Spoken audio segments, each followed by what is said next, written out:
I believe that cinema can change the world. I say that with no reservation. I know it to be true for myself.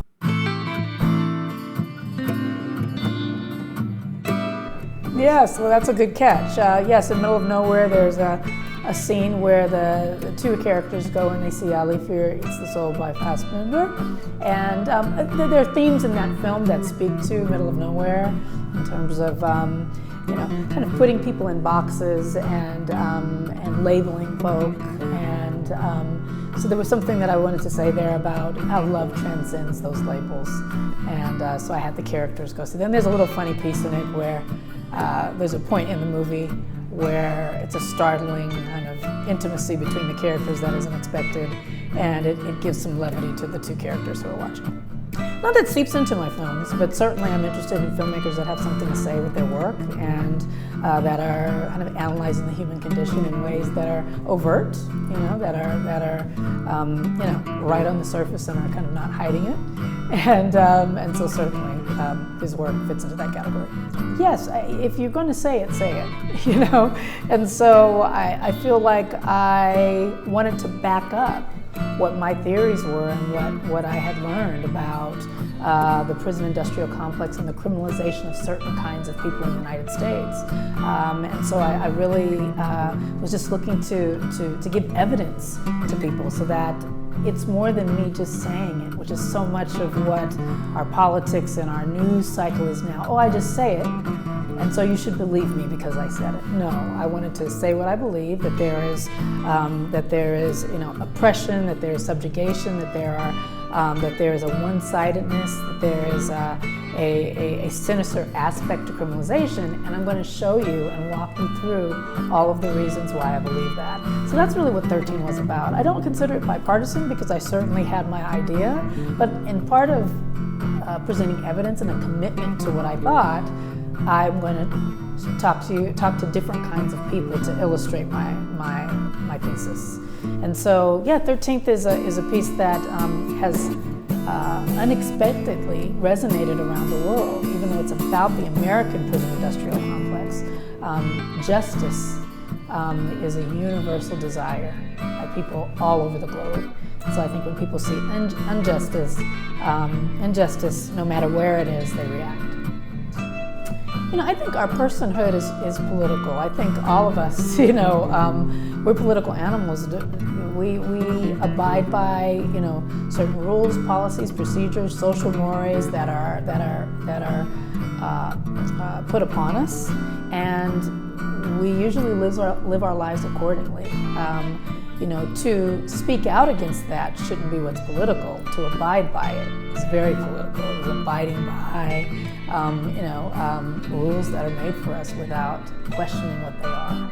And so, yes, that's what I like to talk about in my films and what I like to explore. No matter the label, I'm interested in the human condition and human dignity, where it is and where it isn't. And my goal is to put my lens and put my light on the places where, we can improve. So that scene in particular in Origin is an important one because it is a piece that's not in the book. The film Origin is based on the book Cast. And in that scene, I, allow the main character to just speak in very colloquial terms, very casual terms, not academic terms, not sociological terms, but just very casual to explain the core of the idea, which is that we put labels on one another without truly knowing one another. And when you put a label on someone and you put the container with the label on the shelf and you think you know what it is, imagine if you took that container off the shelf that said olives and you opened it up and there were strawberries, right? Just because the label has been put there by someone doesn't mean that that's what is inside. And we can consider that when we think of black people, queer people, short people, tall people, handicapped people, all kinds of folks we label. And the idea is, when do we start to discern who a person is based on their actions, who they say they are, who they present themselves to be, not how they're presented to us to be. So that's the core of the film, and I think that scene, that's where we try to get it across in a very casual way. Yeah, you know, I read this book, Caste, by Isabel Wilkerson. It's an anthropological thesis, so it's a pretty weighty subject matter, and it's a non-fiction book, but I wanted to get the ideas out, and I thought that the most powerful way to do that was not through documentary, but through a feature film, a narrative film. So then I started looking for characters. Who could I follow? But there was not enough of a story inside of the book to follow someone for a whole film from beginning to end. But when I read the book a third time, I started to hear and notice the voice of the author. She would say I, she would say my family. She would integrate herself into the writing of this thesis. So I said, she's the main character. And when I studied more about her, I understood that she had a very tumultuous time while she was writing the book. People close to her passed away, so she was contending with writing this book about human dignity and the loss of it while she lost people who were close to her. And so the idea to interweave those and to kind of watch her write the book, and while we watch her learn about Caste, we learn about Caste. We write the book with her in the movie. Became my idea to get across this nonfiction text in some kind of fiction realm, and I think it makes the film different, in that it is trying to take a fictional approach to something that could have easily been a documentary. But I think less people watch documentaries than watch narrative films, and it was important for me to get the message across. I believe that cinema can change the world. I say that with no reservation. I know it to be true for myself. I know that my worldview, in terms of what I know informationally about people, what I feel about a certain person, even large swaths of society that kind of are veiled by misinformation. All of that can be remedied and expanded through cinema.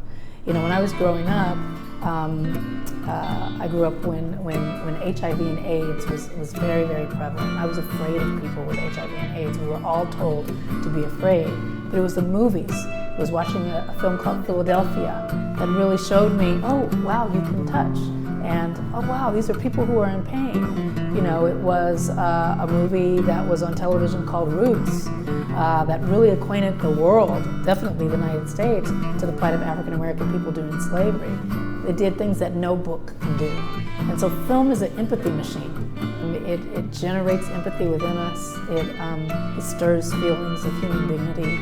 It connects us. It is a marvelous and magnificent tool, and I feel blessed to be able to be a part of it.